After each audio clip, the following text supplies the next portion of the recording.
In a bit, but let's go Lakers-Bucks last night, where practically none of the stars that you wanted to see were playing. Giannis was there, but no LeBron, no Luka, no Austin Reeves, and no Dame Lillard. There's Giannis in the lane. Bucks a 20-point lead in this game in the second quarter. We're still in the first half here. It's Ryan Rollins throwing it up. It's Giannis throwing it down. Bucks by 16. Late second, I'll tell you who did have a good night, Monica, was Bronny James. Aye. Look at this. Look what we have here. The young man finding his way as a professional. What did he finish with, Greeny? 17? Yeah, he had 8 in the first half. Lakers were down 11. Now here's more from Bronny. He would finish with a career high 17 in 30 minutes last night, but it wasn't enough. Giannis, 28 points, 7 boards, 4 assists. Bucks get an easy win. Lakers finishing up a brutal stretch of 6 games in 8 days.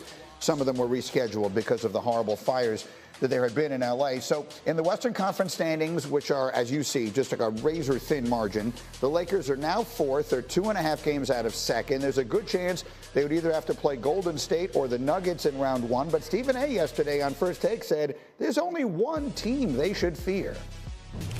If you're the Los Angeles Lakers this particular year, there's no one outside of Oklahoma that you should feel concerned about. If LeBron and Doncic is healthy in the lineup together with a Rui Hachimura back and you're fully loaded, I think the only team the Lakers have to worry about is OKC. All right, Bobby Marks with us. Jay Will looked stunned. You looked nonplussed when he was saying that. Do you agree with that, Monica? I disagree. You disagree? I disagree. I think the Thunder are the only team that doesn't have to be worried about the West. We literally just looked at the standings, Greeny. There's a game, a half a game, a game. It's tight. It's tight. I do not feel confident that the Lakers are going to run away from anybody. I don't feel confident that the Warriors are going to run away from anybody. The only team that I think is rational to have confidence in the West is the Thunder. So I disagree with him. Bobby, how about you? How do you view it right now in the jam-packed West as far as the teams that have the best chance to be standing at the very end? Yeah, I think there's Oklahoma City on tier 1, and I think there's everyone else. And I would even go this further with the Lakers here. Greeny, I think there's 7 teams when you look at the Lakers, and you can go all the way to the Clippers in Minnesota, that can see themselves in a Western Conference Finals. I think you can make an argument for all 7 teams.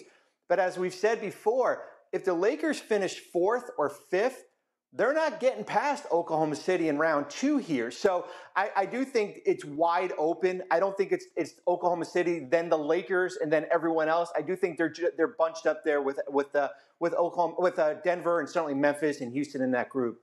You actually made the comment in our meeting this morning. Who is it you think, if someone's going to beat the Thunder in the playoffs in the West this year, which team did you tell me you thought had the best chance? Yeah, this is going to surprise you because they're in 8th place right now. It's Minnesota.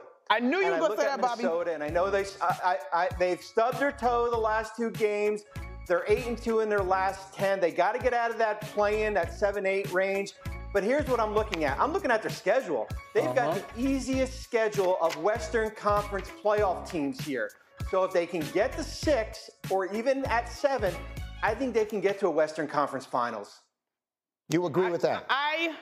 I'm not going to say biggest, but I completely understand this logic, and I think we are not talking about the Minnesota Timberwolves enough. Last year, the whole thing was, oh, they're young, they don't have experience. And Anthony Edwards and Karl Anthony Towns had the moment at the podium where Ant was like, dang, how much experience do we need? Right. They got very valuable experience last year. They have the personnel in terms of the height and the athleticism. They're interesting. The entire West is going to be jam-packed. We'll keep a close eye on it. Everybody stay where you are. Bobby, stay where you are. Monica, the first day of March Madness has come and gone, and it is easily one of the best days on the sports calendar. So I decided to put together my green list today. This one came, at least in part, from Hembo's and my most recent book, which is called Got Your Answers. Here's my list of the top 5 sports days on the calendar. Number 5 is the NFL Draft, which, as I have always said, combines the fates and fortunes of every team in America's most popular sport, while at the same time, we get to watch in real time as the wildest dreams of 32 young men and their families come true right before our eyes.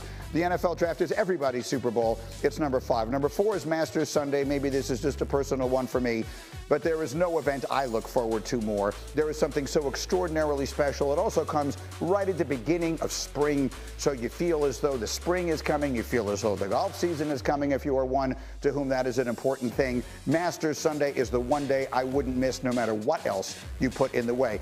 Number 3, I think now becomes Christmas Day, because it has the ultimate 1-2 punch.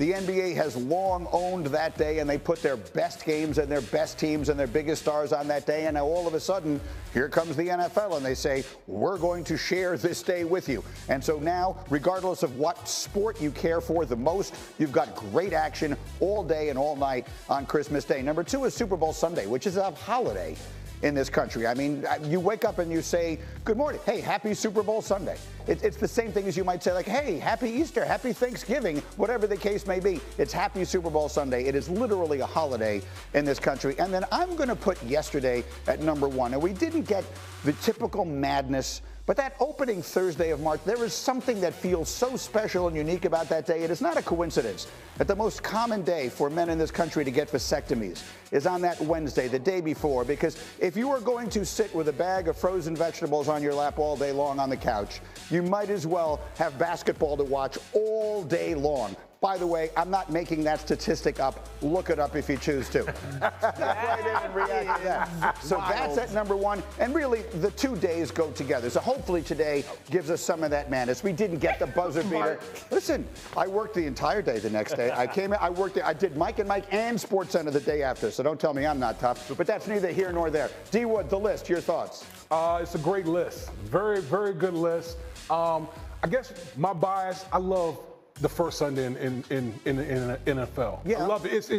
It's perfect. But here's the problem. The first Sunday in the NFL is now a Thursday, and then it's a Friday in Brazil, and then they got the Sunday, and you got the Monday. I don't even, I bypass the Thursday and Friday. Don't bypass. The Sunday, that first Sunday in the NFL All right, season. best day of the year. What's the best day of the year? Well, for me, instead of the Super Bowl, I think the AFC and NFC championship games, because it's usually a great matchup with familiar foes that go against each other, and somebody's going to live the dream and get to the Super Bowl. McNutt. I like your list, Greeny. I would actually go day 2 men's, day 1 of women's on NCAA tournament. So today. Because you got, I really got to keep my head on the swivel. I need Juju. all the TV. Juju. It's nonstop, but I like your list. Okay, fair enough. The list is up. Yep. The ESPN women's brackets are almost closed here. So jump in. Monica's going to break down your brackets a little bit later in the program. But if you want to play the game, you got a couple hours left to do it. Download the app, scan the QR code, get started, get ready for the madness with the number 1 bracket game. The women's game closes this morning at 11:30 Eastern time. Coming up, the worry about Curry. Steph goes down hard. Did Golden State's chances go down with him? We're talking about it next. Let's get up on ESPN. Come on, get up.